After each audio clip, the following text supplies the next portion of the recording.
What's good? Welcome back to the channel. I was not planning on making a video about Bud Light today, but something so ironic and perfect just happened. We gotta talk about it, and we gotta break it down. I was going through my Twitter feed this morning, and I saw Bud Light tweeting about the U.S. women's national team, and it's such a perfect union because they both hate America, and they both want to destroy women. They're both all about transgender right. Take a look at this tweet. Let's go U.S. women's national team, and then an American flag, which is kind of strange because the U.S. women's national team hates the American flag. They hate America, and they hate women, which is odd.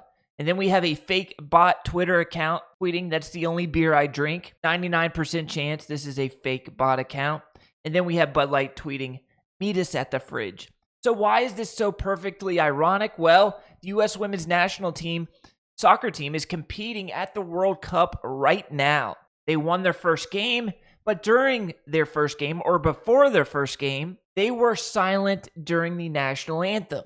They were just sitting there like statues, arms at their side, and betrayed their country. While all the other competitors, all the other players representing their nation would be singing their national anthem. They would be very patriotic during their country's national anthem.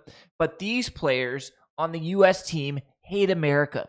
They hate what America stands for. Fans were mad as they felt these players, the U.S. women's players, betrayed their country. Before the reigning Women's World Cup champion team went on to crush Vietnam 3-0, many of the players stood quietly as the Star-Spangled Banner blared through New Zealand's Eden Park Arena.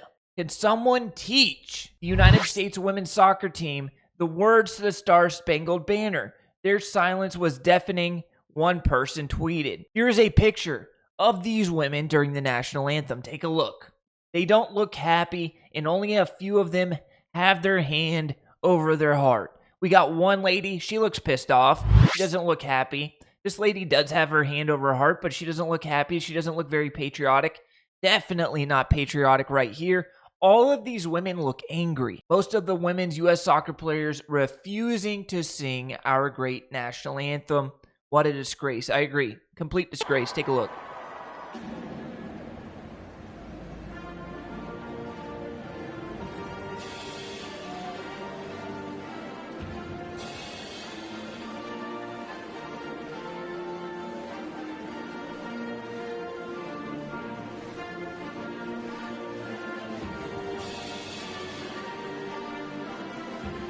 This one looks a little patriotic right here, but the rest I can't even continue to watch it.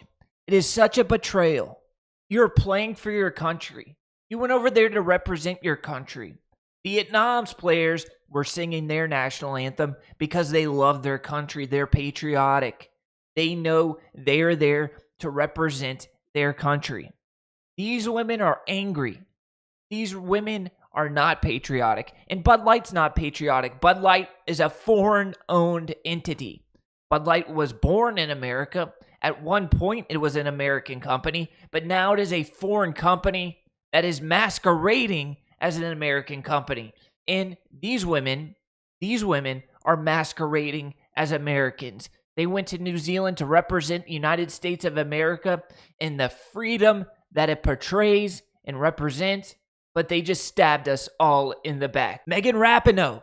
We remember Megan Rapinoe, the biggest clown on the women's national team, who will retire after the 2023 World Cup, said ahead of the 2019 World Cup that she would never put her hand over her heart. "I'll probably never sing the national anthem again," she said. Well, Megan Rapinoe is retiring after this season, and there is legislation about to be passed that could ban transgender players from playing in women's FIFA events like the World Cup. And Megan Rapinoe is arguing that transgender biological males should be able to compete in women's soccer.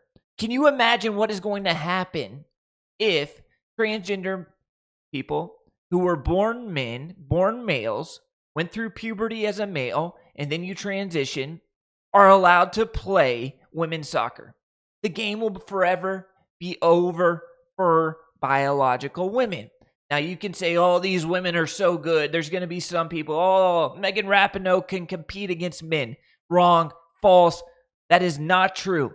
The U.S. women's national team once lost, got killed, got absolutely creamed by a teenage boys soccer team, by a U16 soccer team. Men are faster, stronger, and better at sports. That's just the way it is. It is a biological fact. And if transgender individuals are allowed to compete against biological women, it will be game over for women. That's just the way it is. Some people may not like to hear that, but it is a biological fact, and we have to acknowledge biological facts. And I think it is very ironic that Bud Light is partnering and promoting this U.S. women's national soccer team. It is a perfect fit in a perfect union. And what makes this even more funny is that Bud Light has a whole team of marketing executives reviewing every single tweet, every single piece of content they are now posting to social media because of what happened with the Dylan Mulvaney. And they post this tweet, and it's just perfect, right? But look at all these tweets. They've been tweeting about 3 or 4 times every day, trying to win customers back, and it just isn't working. Only 8 Sundays till at NFL, but who's counting? Saturday and cold beers go hand in hand. That's probably Dylan Mulvaney's hand and Megan Rapinoe's hand right there coming together. Such a perfect match. The backyard is calling. These tweets, they are paying to have these tweets done. Each one of these tweets probably cost them $20,000 to produce, and it's not working at all. It's not getting one single customer to come back to Bud Light. Summer Sunday made easy. And if the U.S. women's national team partnership, or not partnership, but union, isn't good enough for Bud Light, now we have Stacey Lofton promoting Bud Light. Who is Stacey Lofton, you might ask? Well, Stacey Lofton was the first transgender state representative and was arrested for child exploitation. Take a look at what Stacey Lofton did. Trans Democrat lawmaker allegedly conspired to exploit children with daycare worker. These are the type of people that Bud Light wants to partner with. The United States women's national team that hates America, that won't stand up proudly during the national anthem and sing the Star-Spangled Banner, and people like Stacey Lofton. A perfect union for Bud Light. Let me know what you think about this in the comments. I love you guys, and I'll catch you in the next video. Until next time, peace.